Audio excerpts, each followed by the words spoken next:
Toni and Jess. Welcome, guys. Yes, welcome back. So, this is something we've never done before, but because of the time that we're in, I mean, it's COVID-19 season, it's quarantine season, so we decided to go to a park and picnic. So we're talking, so this is like a mukbang, right? We're doing a mukbang. Is that how you say it? Yeah, mukbang. Yes, we're doing a mukbang. So we're gonna be talking and we're gonna be eating about things that are going on or how we feel, etc. So everything that's going on now. Whatever it is, we're gonna just relaxing a little bit, because we need to do self-care. Yes. Oh yeah, relaxing, self-care. Everything is important. I woke up this morning, I said my prayers and my routine, and then I went out in the front porch and I did my 30-minute HIIT workout. Look so at Toni. I'm feeling relaxed. She's staying quarantine fine. Yes, hello. I mean, when you work out, let's talk about it. All right, so we're going to talk about working out and working on, not only working out, but just doing self-care for yourself. Right. Especially women of color, black women in particular. I feel like sometimes the world can be against us and tell us that, oh, you're one, the undesirable person, woman or gender. 2, you guys are mainly overweight. 3, you don't eat healthy, etc., etc., etc. So I feel like if you have the opportunity to work on the things that you don't like and try to make a change to it, or learn to love yourself in your natural self, you know what I'm saying? In your way God made you. The way that God made you, the way that God created you, then you can start to find this inner peace, right? Yes. So like, for me, I have always been the type of girl, well, not always, but when you go to college, everybody know, oh, freshman 15, or like I said in many of the videos, I put on freshman 20. No, not freshman 20, sophomore 20. Oh, yeah. And then it went up from there. So I started to be conscious, I guess that's what you would say, and I started to dislike certain things about my body and stuff like that, and I didn't like it because the Toni that I am, I'm always active, I'm always doing something. I went to an art school, I did arts in high school because that's what I love. I love to dance, I love to sing, I love to act. But when I went to my college, I wasn't active. I mean, when you're in college, you have to take one class. One class that is physical education, phys ed, one class. And I took dance. But you're not forced to take it every year. Just I think that's in high school, you're forced to take at least one. So after I graduated, I was like, this is a new year, 2020, I'm turning 22. I need to work on my body. But not only am I working on my body, I'm working on my inner self. So I'm getting closer with God, I'm getting closer with my person. Who am I? Who is Toni? What does Toni like to do, because dating can change you, relationships can change you, everything can change you. Going to a certain place, getting a certain job, living in a certain area, that can change you. Right. You have anything to add? I would say that what Toni was talking about, when you start evolving into this new person, because God gives you your certain abilities, your talents, your character, and then you start seeing certain things that you need to work on, and it's like, wow, I should have done better because I slacked off here. So it's always important to keep changing in a better way, making sure your body's healthy. If you know you're eating bad foods, if you're not getting the right type of people around your circle, your environment is really what's gonna impact your life. So you got to be careful about that. Definitely. In college, I was hanging out with all types of people. I was hanging out with people who were confident and people who acted confident. So they put on a show, right? And you know how we have Miss Reality here, the life coach, but whoever you hang out with, that can be draining. Your boyfriend can be draining, your girlfriend can be draining, so on. if they're not feeding you. Mm-hmm. So I also get that. We don't want the ants over here. Mm-hmm. But dating somebody. Sorry. Distraction. But like for me, also in college, I was talking to someone, and I don't know, I gave so much to the relationship, and it just didn't work out, and it really took a toll on me. Like, I was really hurt, I really was devastated, I was despondent. I was just like, you know what, why? You know what I'm saying? Like, I'm tired of this. I don't want to feel like this. And girls, if a guy's not showing you, I'm sure the guy was showing me who he was when we first was dating, because red signs are a real thing, guys. That's right. Red flags, red signs, whatever you want to call them, is a real thing, and we like to ignore it. And one person said this saying, I can't remember it, but it was saying something like, the red flags that you notice in the beginning of the relationship will be the reason you guys break up at the end of the relationship. And let me just tell you this, it happened to me. The reason why we broke up was because of the red flags that I ignored, okay? So as far when you're working out and you're doing everything like that and you're getting fit, don't get fit for nobody else. Don't get fit for your man. Don't get fit for these other people. Get fit for yourself, okay?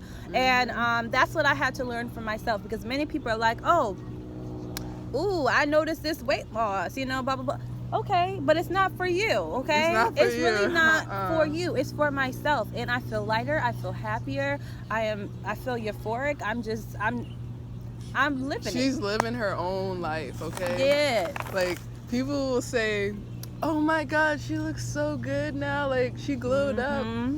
Well, it's because, like, they feel better now that they're not with that person, or, like, they're in a better mind state now. They're not as, like, filled with those toxins. So once you, like, leave certain people in your life or situations, you start seeing the true you, and you see you for, like, what it is in this moment, not because you're with this person and they're like trying to influence you, or because you were told, hey, you need to do this, but now you see you for yourself, and you're no longer in a relationship, you're single, so you see like, oh wow, like now I can start trying to attract those type of people that emanate me, emanate the same qualities that I have for myself. Agreed. Like, and I'm gonna go back to women of color and black women. We don't have to settle. The world is telling us that we can take those guys that don't show us off, that are not romantic, or that don't have the qualities or whatever you're asking for on that list that you created. Yes, you can have that, you know. When I think about the media, because the media is very strong, okay? They will portray whatever they want to portray. The narrative, they navigate that, right? They have the full control over the media and what we see, right? So when I think about this Black Lives Matter movement, I've noticed that the narrative that they've been portraying is like on Times Magazine, they have this portrait of this black woman and this black son, and there's a whole bunch of black people behind us. Why is the black woman at the center of the protests? And I've been seeing a lot of pictures of little black girls and everything of black women at the center of the protest. Why is women, and why is we, African American women, why do we have to be at the center of the protest? Why is that? You know what I'm saying? Why are we fighting for everything? Because then it gets to this point where men, even our kind of men, will look at us and say, oh, you're masculine, or you're this, this, and that. And that's why we choose women of other races, because they're feminine, they're more desirable, they're more feminine-like, okay? But when you portray us in that way, I start to realize the eradication of the black woman.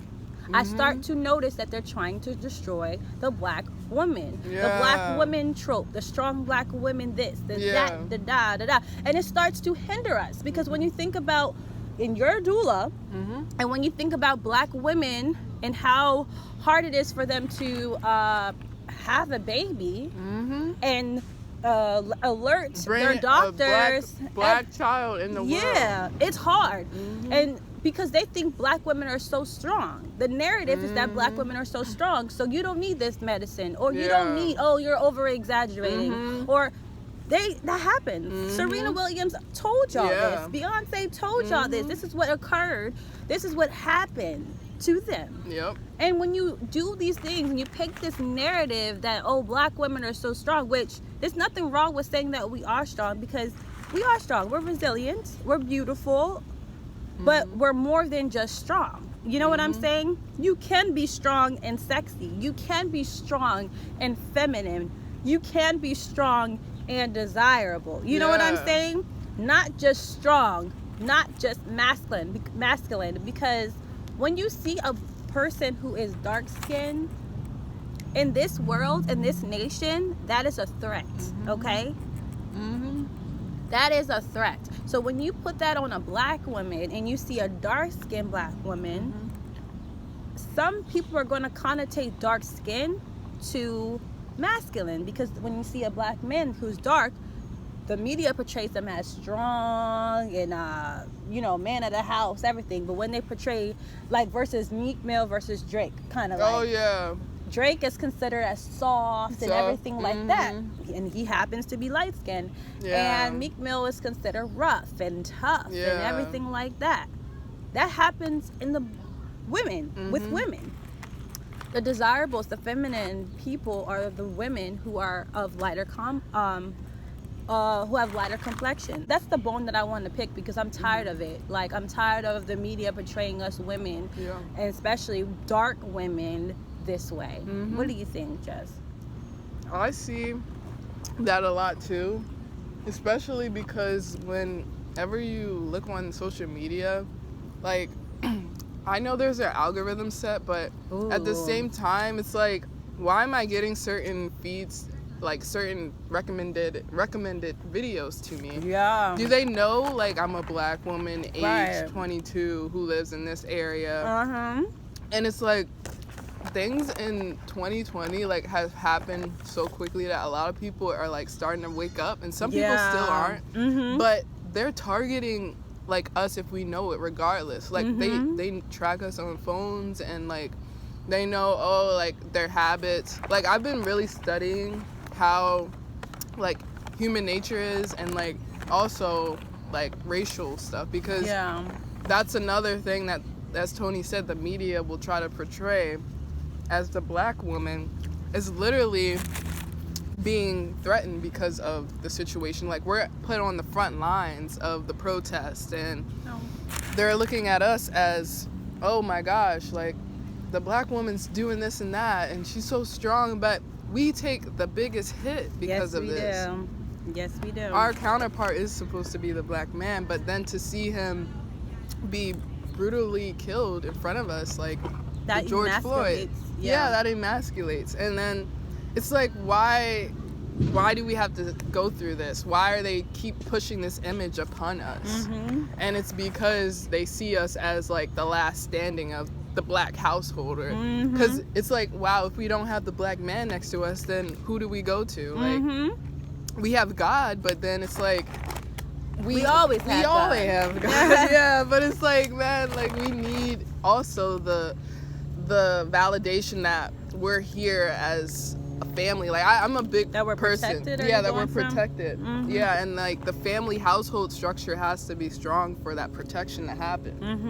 And that's a hard hit to feel and see, that they're trying to like divide us and try to get a certain mental image upon us to like be scared and not protected. You just saying that about the households and stuff like that. I can't remember the book, but they were talking about how when black children were being raised by a single black mother,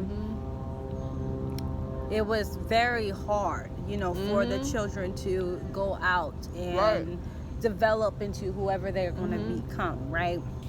So, yes, black people, we are under attack. That's the bottom line. I mean, you walk in the store and you and there's a have problem. Your camera ready. But also, you got to realize that trans black women are under attack. I'm saying this because when people say Black Lives Matter, they're not including every black life. I've noticed that because I've been feeling like me as a black woman, I have been excluded from that whole entire movement, because they're always saying, oh, it could be my black son, it could be my black husband, my black brother, my black uncle. But it also could be them, and it also could be your mother, your black grandmother. I mean, racism doesn't discriminate with age, okay? COVID doesn't discriminate either. Hate doesn't discriminate at all. You got people killing trans black women, and it's black gay men and the entire, like, people who are in the salon jumped her because she refused to pay the full amount. And the reason why she refused to pay the full amount is because she's been there since 9 a.m. and they recently saw her, instead of beating the girl, they could have called the police, but instead they jumped that girl.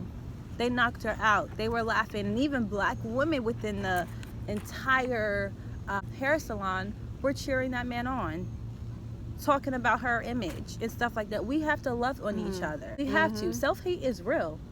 When I think about Black China and her mother, recently Black China's mother came out talking about, I hate black bitchs. Oh my gosh, they're always on welfare. They can't take off their kids. Oh my gosh. And I'm like, I started to laugh. There's a lot of people that are in the industry that are doing things for their own selfish gain. There's a lot of people being silent who are black.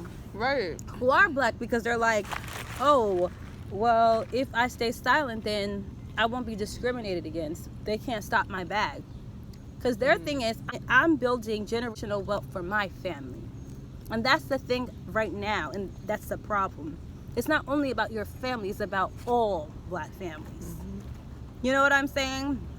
And this man is just trying to save his job, and I cannot be mad at him. He's Uncle Tom. He really is. And I can't be mad at him. And this is what it has come to. Right? And then when we get in these places, we're still slaves. And then you say you freed the slaves, but you never really freed every slave. You've been trying to harm us since day one.